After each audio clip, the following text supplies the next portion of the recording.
आज मेरा दूसरा क्लास है और आपको मैं रीजनिंग के विषय में बताना है। रीजनिंग क्या है? रीजनिंग ही एक ऐसा सब्जेक्ट है जो किसी भी स्टूडेंट को एग्जाम में रामबाण का काम करता है।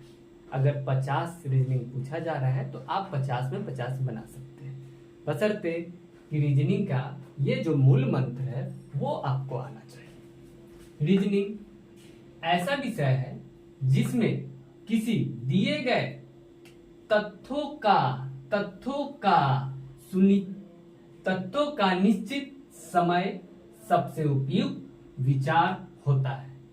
उसी विचार को हम रीजनिंग कहते हैं। उस विचार को हम रीजनिंग कहते हैं जब आपका विचार समय के अनुसार सार्थक हो तो आप रीजनिंग के हर क्वेश्चन को बना सकते हैं। समय सीमा निश्चित रहती है एग्जाम में, उसी के अनुसार आपको काम करना पड़ता है, लेकिन दिए गए तथ्यों का निश्चित समय सबसे उपयुक्त विचार होता है। उस विचार को हम रीजनिंग कहते हैं।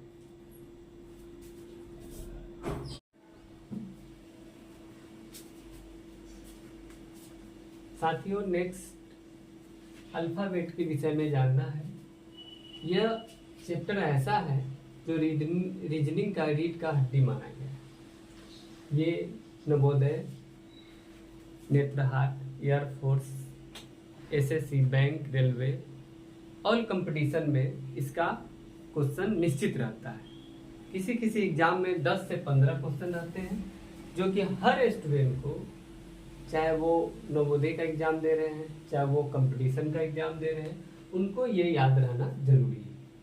ए से लेकर जेड तक याद करना टफ रहता है। जैसे ए का मान 1 है, बी का मान 2 है, जेड का 26 है और वाई का 25 है। इस तरह से सभी मान को याद करने के लिए एक 3 ट्रिक दिया गया है।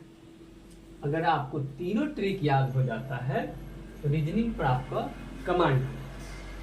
अल्फाबेट के 2 टाइप है जो अगले चैप्टर में हम बताएंगे, लेकिन यहाँ देखना है, जैसे आपसे कोई पूछता है एल का मान क्या है तो आप गिन कर बताएंगे कि 12 होता है। अगर आपको याद नहीं है, एक अंग्रेजी वर्णमाला के अक्षरों का स्थानीय क्रमांकित मान के साथ निरूपण। ए जो है लेफ्ट की तरफ से, बाएं से, और जेड है राइट से। जब इधर से इधर आते हैं तो ए का स्थान क्या होगा? जब इधर से इधर जाते हैं, बाएं से दाएं की तरफ जाते हैं, तो जेड का स्थान क्या होगा? जैसे आप गए ए टू जेड, इधर से जेड की तरफ, तो उसका स्थान क्या हो गया?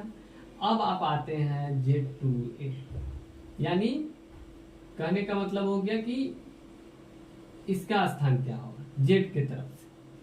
तो इसको इस तरह से लिखिए, ए टू जेड है, तो जेड की तरफ से इधर आते हैं तो इसका स्थान आपका क्या होगा? वो आपको इस सारे फॉर्मूला में सुनिश्चित हो जाएगा। जैसे पहला ट्रिक है सीफिलोरक्स। ये 3 के टेबल पर आधारित है। सीफिलोरक्स, 3 का 3 6, 9, 3 12, 15, 3 18, 3 3 8 24। सी का मान 3 है, एफ का मान 6 है, आई का मान 9 है, एल का मान 12 है, ओ का मान 15, आर का मान 18 है, यू का मान 21 है और एक्स का मान 24 है। ये टोटल 8।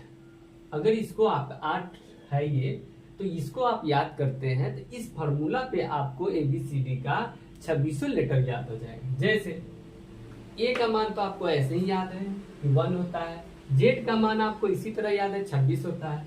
आपके लेफ्ट में आपका